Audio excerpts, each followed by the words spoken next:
नमस्कार, स्वागत है आपका कैरियर प्लस कोचिंग के ऑनलाइन प्लेटफॉर्म पे। आज हम लोग सीडीपी का प्रैक्टिस टेस्ट 4 देखेंगे। शिक्षा मनोविज्ञान के कुछ इंपॉर्टेंट कथन और जनक उसके देखेंगे। तो चलिए बढ़ते हैं आज के क्वेश्चन की तरफ। आज का पहला क्वेश्चन कह रहा है, आधुनिक मनोविज्ञान के जनक माने जाते हैं Skinner, William James, Woodworth, Watson. तो आधुनिक मनोविज्ञान के जनक किसको माना जाता है? विलियम जेम्स जी को माना जाता है। यानी विकल्प आपका कौन सा सही हो जाएगा? विकल्प कौन सा सही हो जाएगा? बी विकल्प विलियम जेम्स। ठीक है, चलिए बी विकल्प विलियम जेम्स हो जाएगा। एक मिनट, इसको पेन सही कर लिया जाए। ठीक है, चलिए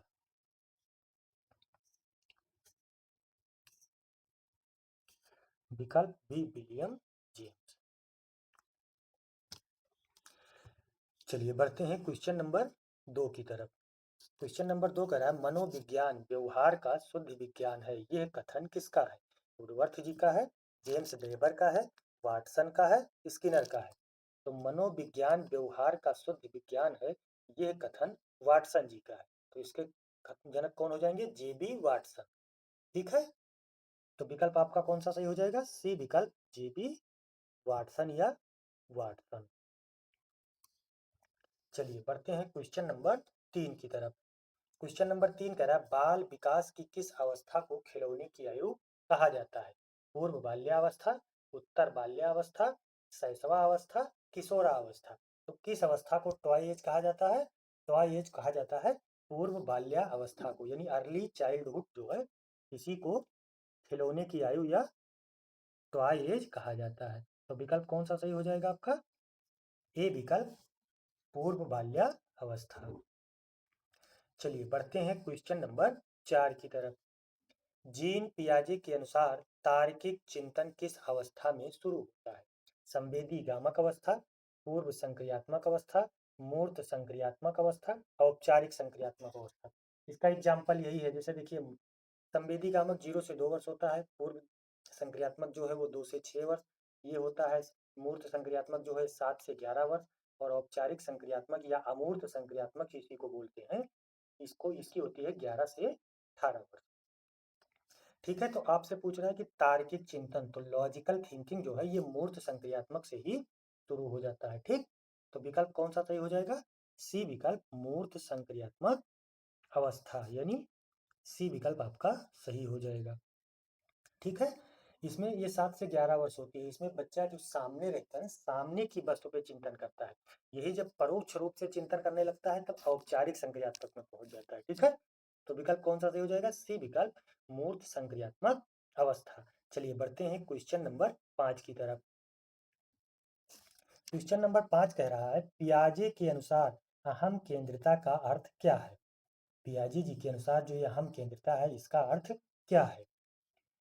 खुद को स्वार्थी समझना, केवल अपने दृष्टिकोण को सही मानना, और दूसरों के नजरियों को ना समझ पाना, पर्यावरण को अपने अनुसार बदलना, समाज के नियमों को नकारना। तो पियाजे जी के अनुसार जो ये अहम केंद्रिता है, ये खुद को स्वार्थी समझना नहीं होगा, पर्यावरण को अपने अनुसार बदलना नहीं होगा, समाज के नियमों को नकारना नहीं होगा। तो विकल्प कौन सा सही हो जाएगा? बी विकल्प केवल अपने दृष्टिकोण को ही सही मानना और दूसरे के नजरिए को ना पहचान या दूसरे के नजरिए को ना समझ पाना। ठीक, ये क्या हो जाएगा? विकल्प बी।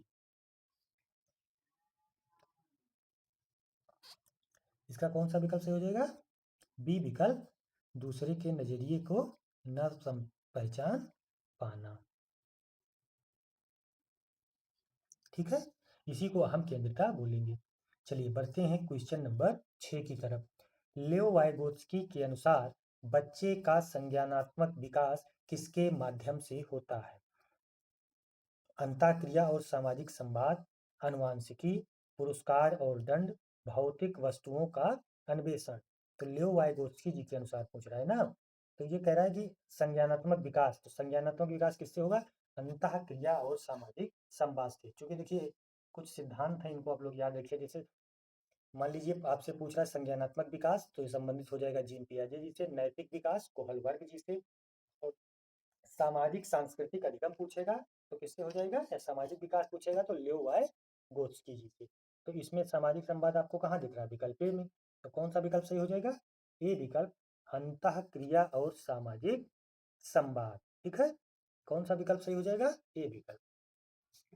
चलिए बढ़ते हैं क्वेश्चन नंबर 7 की तरफ। वाइगोत्स्की के सिद्धांत में जेडपीडी का पूर्ण रूप क्या है। Zone of proximal development development यानी समीपस्थ विकास का क्षेत्र, zone of pathological development, zone of personal development, none of the. तो देखिए इसमें आपसे पूछ रहा है जेडपीडी, तो जेडपीडी जो है ना, उस समीपस्थ विकास का जो क्षेत्र होता है उसी को जेडपीडी बोलते हैं। अच्छा, जिस विकास पे बच्चा रुक जाता है, जहाँ उसको विकास की आवश्यकता होती है, जहाँ उसको सहयोग मिलता है, उसको बोलते हैं पाड़ या ढांचा, और उस क्षेत्र को क्या बोलेंगे, जोन ऑफ प्रॉक्सिमल डेवलपमेंट। ठीक है, तो उसको क्या बोलेंगे, समीपस्थ विकास का क्षेत्र। तो विकल्प कौन सा सही हो जाएगा, ए विकल्प। जेडपीडी का मतलब क्या होगा, जोन ऑफ प्रॉक्सिमल डेवलपमेंट यानी समीपस्थ विकास का क्षेत्र। ठीक है, चलिए बढ़ते हैं क्वेश्चन नंबर 8 की तरफ। कोहल वर्ग के नैतिक विकास, कोहल वर्ग के नैतिक विकास सिद्धांत के अनुसार अच्छा लड़का अच्छा लड़की अनुकूलन किस स्तर में आता है। तो देखिए कोहल वर्ग जी ने 3 स्तर बताए हैं, 3 स्तर और 6 चरण बताए हैं। पहला स्तर हो गया पूर्व पारंपरिक स्तर, दूसरा हो गया पारंपरिक स्तर, तीसरा हो गया उत्तर पारंपरिक स्तर। देखिए इसमें अच्छा लड़का अच्छा लड़की ये दूसरे पारंपरिक स्तर के, ये पारंपरिक स्तर के पहले चरण में, यानी चरण आपसे पूछेगा तो कौन सा हो जाएगा, तीसरा चरण, और स्तर पूछेगा तो कौन सा हो जाएगा, दूसरा स्तर, यानी पारंपरिक स्तर। ठीक है, विकल्प कौन सा सही हो जाएगा, बी विकल्प, पारंपरिक स्तर। अच्छा लड़का अच्छा लड़की, इसमें देखिए वो अच्छा लड़का समाज के, अच्छा लड़का अच्छा लड़की की तरफ आकर्षित होता है, जिससे समाज उसको अच्छा कहे। ठीक, और पहला दूसरा पहले में जाता है कि बच्चा अपनी आवेशों को रखता है, दूसरे में पुरस्कार एवं दंड के लिए करता है। ठीक, ये सब ध्यान रखिएगा उनके कोहल वर्ग के नैतिक विकास के। आप लोग तीनों छह छह चरण हैं और 3 अवस्थाएं, इसको अच्छे से पढ़ के जाएंगे, एक क्वेश्चन इसमें से बिल्कुल कंफर्म है, आएगा ही आएगा। चलिए बढ़ते हैं क्वेश्चन नंबर 9 की तरफ। थार्नडाइक ने अपने प्रसिद्ध सीखने के सिद्धांत का प्रयोग किस पर किया था, कुत्ते पर, चिंपांजी पर, बिल्ली पर, चूहे पर। तो थार्नडाइक जी ने 3 मुख्य नियम और 5 गौड़ नियम बताए हैं। तो इन्होंने आपसे पूछ रहा है कि इन्होंने अपना जो है किस पे किया था खोज। तो थार्नडाइक का क्या है, बिल्ली। ठीक, पावलाव का क्या है, कुत्ता, और उनके कोहलर का क्या है, चिंपैंजी, और स्किनर ने किस पे किया था, चूहे पर। तो ये सब ध्यान रखेंगे, पूछ कौन रहा है, थार्नडाइक का। तो थार्नडाइक की क्या है, बिल्ली। थार्नडाइक ने अपना खोज किस पे किया, बिल्ली पे किया था। ठीक, तो विकल्प कौन सा सही हो जाएगा, सी विकल्प, बिल्ली। चलिए बढ़ते हैं क्वेश्चन नंबर 10 की तरफ। थार्नडाइक के सीखने के मुख्य नियम में कौन सा शामिल नहीं है। तो अभी आपको बताया कि थार्नडाइक ने 3 मुख्य नियम और 5 गौड़ नियम दिए हैं। तो मुख्य नियमों में पूछ रहा है ना, तो तत्परता का नियम, अभ्यास का नियम, प्रभाव का नियम, ये शामिल है। लेकिन जो ये बहु अनुक्रिया का नियम दिया है ये नहीं शामिल है। ठीक है, ये गौड़ नियम में आता है। ठीक है, बहु अनुक्रिया का जो नियम है थार्नडाइक जी का ही, लेकिन ये गौड़ नियम में आएगा, मुख्य नियम में नहीं आएगा। मुख्य नियम में यही तीनों नियम आएंगे, तत्परता का नियम, अभ्यास का नियम, प्रभाव का नियम। तो पूछ रहा है कौन सा शामिल नहीं है, तो कौन सा विकल्प सही हो जाएगा, डी विकल्प आपका सही हो जाएगा। ठीक है, यानी बहु अनुक्रिया का नियम जो कह रहा है, बहु अनुक्रिया का नियम ये इसमें शामिल नहीं है। चलिए बढ़ते हैं क्वेश्चन नंबर 11 की तरफ। कह रहा क्रिया प्रसूत अनुबंधन का सिद्धांत किसने दिया। तो क्रिया प्रसूत अनुबंधन पूछ रहा है, पावलाव जी ने दिया, स्किनर ने, हल ने, कोहलर ने। तो क्रिया प्रसूत अनुबंधन का सिद्धांत स्किनर जी का है। किसका है, स्किनर जी का। अच्छा, स्किनर जी ने खोज किस पे की थी, चूहे और कबूतर पर, ये ध्यान रखिएगा। वैसे आपको चूहा विकल्प देगा, लेकिन अगर मान लीजिए चूहा विकल्प नहीं दे रहा है तो स्किनर ने चूहे और कबूतर दोनों पे खोज की है। तो विकल्प कौन सा सही हो जाएगा इसमें, क्रिया प्रसूत अनुबंधन किसका है, स्किनर का। ठीक है, यानी विकल्प आपका कौन सा सही हो जाएगा, बी विकल्प, स्किनर। चलिए बढ़ते हैं क्वेश्चन नंबर 12 की तरफ।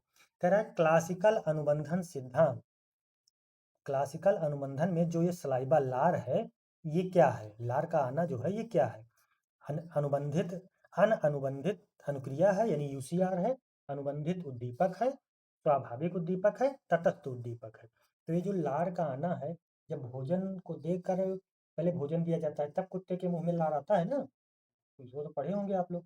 तो एक ये स्वाभाविक, क्या है ये, स्वाभाविक क्रिया है। ठीक, तो ये किसमें जाएगा, अनुबंधित अनुक्रिया यानी यूसीआर में ये जाएगा।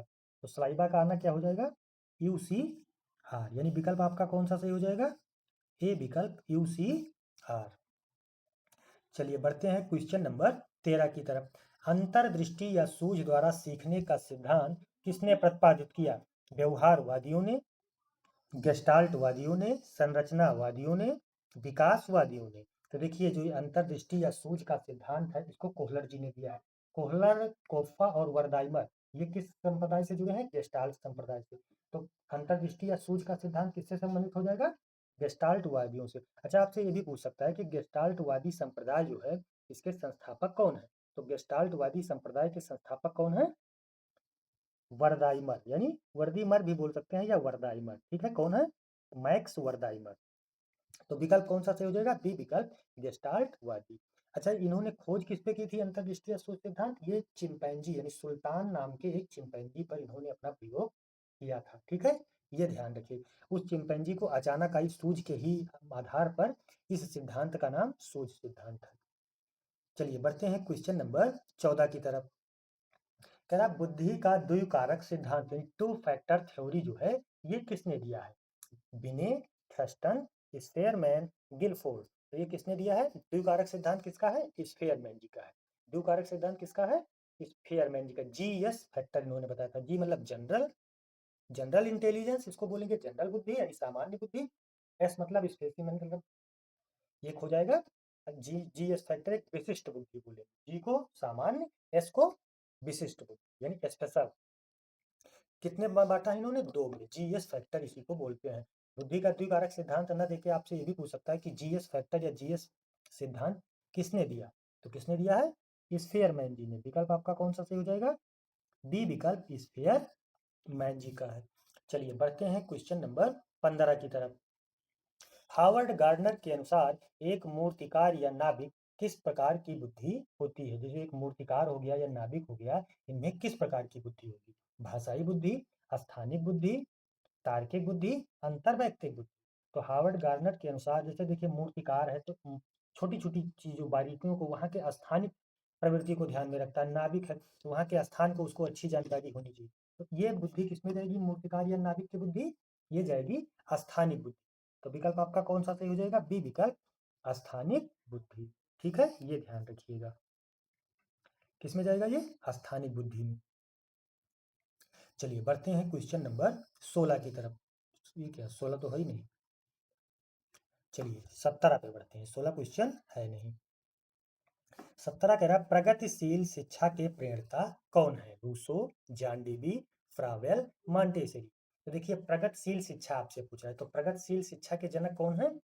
अच्छा इसी प्रगतिशील शिक्षा को ही करके सीखना या लर्निंग बाय डूइंग कुछ भी बोले, कौन है इसके जनक, जॉन डीबी है। ये ध्यान रखिएगा, प्रगतिशील शिक्षा के जनक कौन हो जाएगा, जॉन डीबी। यानी विकल्प आपका कौन सा सही हो जाएगा, बी विकल्प जॉन डीबी।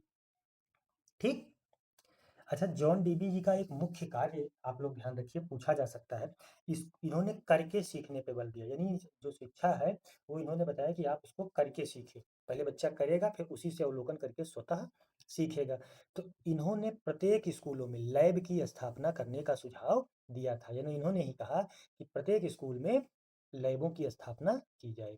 ठीक है, ये ध्यान रखिएगा। चलिए बढ़ते हैं क्वेश्चन नंबर 18 की तरफ। क्वेश्चन नंबर 18 कह रहा है बाल केंद्रित शिक्षा यानी चाइल्ड सेंटर्ड एजुकेशन में शिक्षक की भूमिका क्या होती है, एक तानाशाह की, केवल ज्ञान देने वालों की, मार्गदर्शक और सुगमकर्ता की, एक मूक दर्शक की। तो देखिए जो ये शिक्षक है ये इसको करना क्या है, एक मार्गदर्शक की भूमिका निभानी है। ठीक है, तो ये क्या होगा, बाल केंद्रित शिक्षा में बच्चा ही सब कुछ है, बच्चा सेंटर्ड है, उसको ध्यान में रखकर ही अध्यापक को सारे क्रियाकलाप करने हैं, जिससे बच्चा, अगर मान लीजिए बच्चा नहीं समझ पा रहा है तो उसको कई तरीकों से बताना। ठीक है, ये सब बाल केंद्रित शिक्षा के मूल पॉइंट है, इनको ध्यान रखिएगा, क्योंकि बच्चे को कोई असुविधा आप नहीं दे सकते। ये ध्यान रखना कि बच्चे को असुविधा ना होनी चाहिए और बच्चा ज़्यादा से ज़्यादा ज्ञान अर्जित कर सके। यही इस शिक्षा का मेन फोकस यही है कि बच्चा ज़्यादा से ज़्यादा ज्ञान अर्जित कर सके और उसको कोई दिक्कत ना हो समझने में। ठीक, तो विकल्प आपका कौन सा सही हो जाएगा? सी विकल्प, मार्गदर्शक और सुगम कर्ता की, यानी विकल्प आपका कौन सा सही हो जाएगा? सी विकल्प। चलिए बढ़ते हैं क्वेश्चन नंबर 19 की तरफ। समावेशी शिक्षा यानी इंक्लूसिव एजुकेशन का मुख्य उद्देश्य क्या है? केवल दिव्यांग बच्चों को पढ़ाना, सभी बच्चों को पढ़ाना, चाहे वह सामान्य हो या विशेष, एक ही छत के नीचे समान शिक्षा देना, अमीर और गरीब बच्चों को अलग अलग करना, केवल मेधावी छात्रों पर ध्यान। देखिए, जिसका नाम ही है समावेशी, यानी सबका समावेशन इसमें होना चाहिए। तो आप गरीब हो, अमीर हो, किसी भी मतलब उसमें भेदभाव आपको नहीं करना है। जितने भी बच्चे हैं उनको आपको एक छत के नीचे समान रूप से समान शिक्षा देने का प्रावधान समावेशी शिक्षा करती है। ठीक है, यानी सभी बच्चों को एक छत के नीचे समान शिक्षा देना। तो विकल्प आपका कौन सा सही हो जाएगा इसमें? बी विकल्प, सभी बच्चों को एक छत के नीचे समान शिक्षा देना। चलिए बढ़ते हैं क्वेश्चन नंबर 20 की तरफ। आपसे कह रहा है डिसलेक्सिया मुख्य रूप से कैसी अक्षमता है? जो डिसलेक्सिया है, तीन चार ये मानसिक अयोग्यता है, मानसिक बीमारी है, इसको ध्यान रखिएगा। इससे एक क्वेश्चन हर टेट में आया हुआ है। अभी तक टेट के जितने भी आयोजन हुए हैं उसमें एक क्वेश्चन इससे कंफर्म आया ही आया है। तो डिसलेक्सिया, डिसलेक्सिया आपको पठन विकार से संबंधित मिलेगा। डिसग्राफिया, देखिए ग्राफ पर हम लोग लिखते हैं ना, ग्राफ पे हम लोग क्या करते हैं, लिखते हैं। तो डिसग्राफिया पूछ रहा है, तो डिसग्राफिया ग्राफ लिखने से संबंधित समस्या हो जाएगी। डिसकैलकुलिया पूछेगा तो गणित संबंधी अक्षमता हो जाएगी। ठीक है, आपसे इसमें क्या पूछ रहा है? डिसलेक्सिया पूछ रहा है ना, तो डिसलेक्सिया पठन विकार है। कैसा विकार है? पठन विकार है डिसलेक्सिया। तो कौन सा विकल्प सही हो जाएगा इसमें आपका? बी विकल्प, पढ़ने की समस्या। ठीक है, ये न्यूरॉन से संबंधित समस्या बीमारी होती है। जो बच्चा डिसलेक्सिया से ग्रसित होता है वो पढ़ने में, इससे सा को वाज पढ़ेगा, वाज को सा पढ़ेगा। ठीक, उसमें पढ़ने में आपको अक्षमता दिखाई पड़ेगी। चलिए बढ़ते हैं क्वेश्चन नंबर 21 की तरफ। कह रहा है गणितीय गणनाओं से संबंधित अधिगम अक्षमता को क्या कहते हैं? देखिए वही आया, अभी आपको बताए कि डिसलेक्सिया जो है वो किससे संबंधित है? पठन विकार से। डिसग्राफिया किससे संबंधित है? लेखन अक्षमता से। और डिसकैलकुलिया जो है ये किससे संबंधित हो जाएगी? गणित से। ठीक, और डिस्थीमिया जो है, डिस्थीमिया व्यवहार संबंधित हो जाएगा। ठीक है, तो कौन सा विकल्प सही हो जाएगा आपका? गणित वाला पूछ रहा है तो गणित में कौन सा जाएगा? डिसकैलकुलिया। इन तीनों को आप ध्यान रखेंगे तो आप विकल्प से भी कर ले जाएंगे। डिसलेक्सिया आपका पठन विकार है, डिसग्राफिया जो ये डिसग्राफिया आपका है ये लेखन संबंधी है, और डिसकैलकुलिया जो है ये गणित से संबंधित है। इन तीनों को अगर आप ध्यान से समझे रहेंगे, जाने रहेंगे, तो ये क्वेश्चन आपका एक नंबर बिल्कुल कंफर्म हो जाता है, गलत नहीं होगा। ठीक है, तो समझ में आया? डिसग्राफिया लेखन से, डिसकैलकुलिया किससे हो जाएगा? गणित से, और डिसलेक्सिया पठन से। फिर कहला अगला क्वेश्चन, वही क्वेश्चन आ रहा है कि डिसग्राफिया से पीड़ित बच्चे को किसमें कठिनाई होती है? सुनने में, बोलने में, लिखने में, राइटिंग में। तो देखिए आपसे कौन सा पूछा? डिसग्राफिया, तो डिसग्राफिया किससे हो जाएगा? राइटिंग से, यानी कौन सा विकल्प सही हो जाएगा? सी विकल्प, राइटिंग से। ठीक है, चलिए बढ़ते हैं क्वेश्चन नंबर 23 की तरफ। कह रहा सृजनात्मकता यानी क्रिएटिविटी जो है ये मुख्य रूप से किससे जुड़ी होती है? क्रिएटिविटी अभिसारी चिंतन से, अपसारी चिंतन से, अनुकरण से, रटना से। तो किससे संबंधित हो जाएगा ये? सृजनात्मकता जो है ये अपसारी चिंतन से होता है। किससे हो जाएगा? अपसारी चिंतन से। विकल्प आपका कौन सा सही हो जाएगा? अच्छा, अपसारी चिंतन को हम लोग आउट ऑफ बॉक्स भी बोलते हैं। जैसे बच्चा आउट ऑफ बॉक्स थिंकिंग करता है।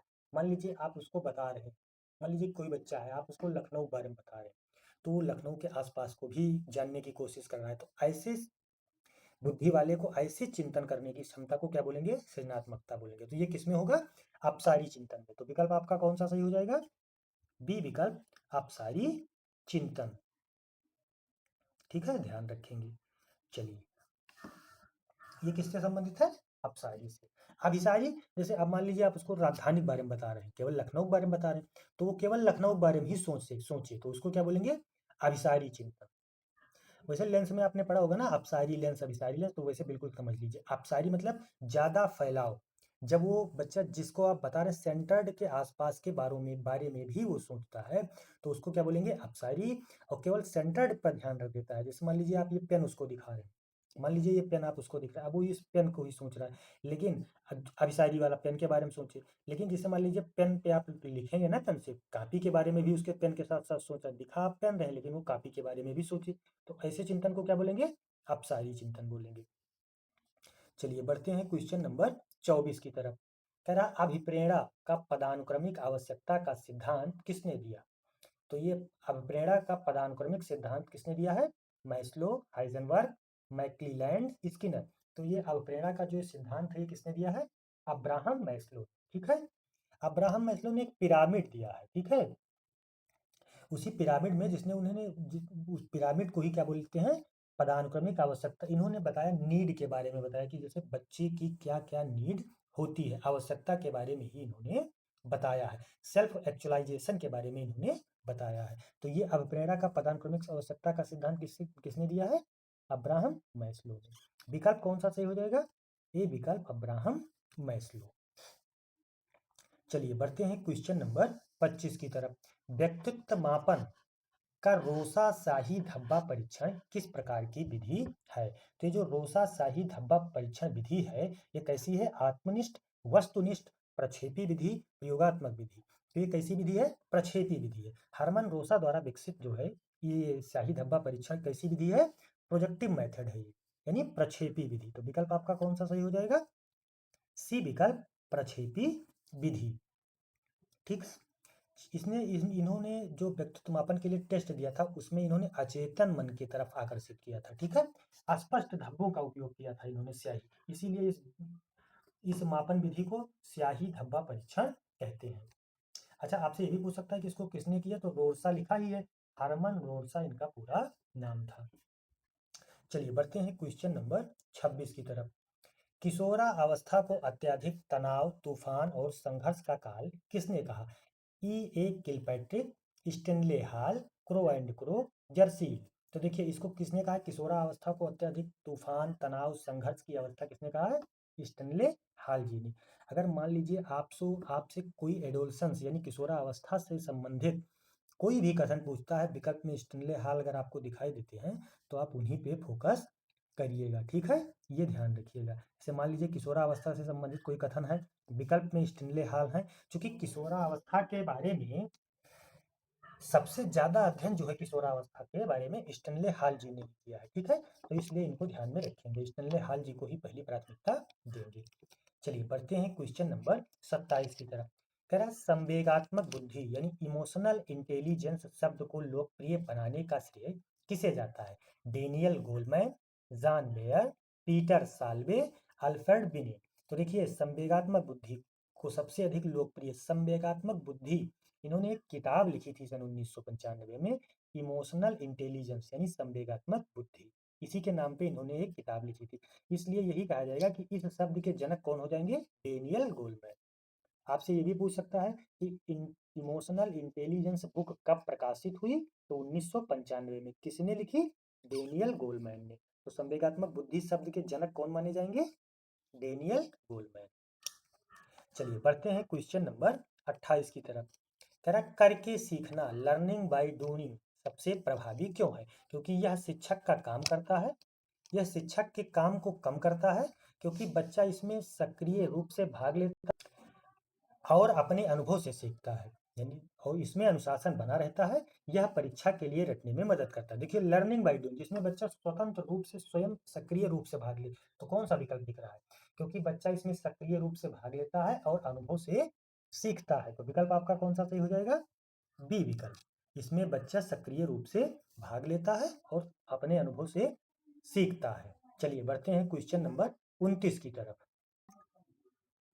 कह मूल्यांकन इवैल्यूएशन का मुख्य उद्देश्य क्या होना चाहिए, छात्रों को पास या फेल घोषित करना, कमियां ढूंढकर बच्चों को डांटना, सीखने में होने वाली कमियों का निदान और उनका उपचार करना। ठीक है, यानी सीखने में होने वाली कमियों को निदान करना, उनको दूर करना। तो मूल्यांकन का मुख्य उद्देश्य क्या होना चाहिए, ये जो सीखने वाली कमियां हैं उनका निदान करें और उनका उपचार भी करें। ठीक है, विकल्प कौन सा सही हो जाएगा? सी विकल्प। चलिए बढ़ते हैं क्वेश्चन नंबर 30 की तरफ। सूक्ष्म शिक्षण माइक्रो टीचिंग चक्र की कुल अवधि कितनी होती है? 30 मिनट, 36 मिनट, 42 मिनट, 45 मिनट। अच्छा देखिए, सूक्ष्म शिक्षण में जो है ना वो 5 चरण होते हैं। ठीक है, इसमें 5 चरण होते हैं। पहले होता है शिक्षण होगा पहले में 6 मिनट, फिर अगले 6 मिनट उसकी प्रतिपुष्टि होगी, फिर 12 मिनट उसका पुनः योजना बनाई जाएगी, फिर 6 मिनट पुनः शिक्षण होगा और फिर अगले 6 मिनट पुनः प्रतिपुष्टि होगी। तो टोटल कितने हो गए? 36 मिनट। कितने चरण है सूक्ष्म शिक्षण के? 5 चरण है, ये ध्यान। तो सूक्ष्म शिक्षण कितने मिनट का होगा? 36 मिनट का। कितने चरण है इसमें? 5 चरण है, ये ध्यान रखिएगा। ठीक है, आज के लिए इतना ही। कल फिर मिलेंगे नेक्स्ट सेशन में। तब तक के लिए आप लोग चैनल को लाइक और सब्सक्राइब जरूर करें और वीडियो कैसी लगी कमेंट में जरूर बताएं और किस टॉपिक पे आपको क्वेश्चन चाहिए उसको भी बताएं। ठीक है, धन्यवाद।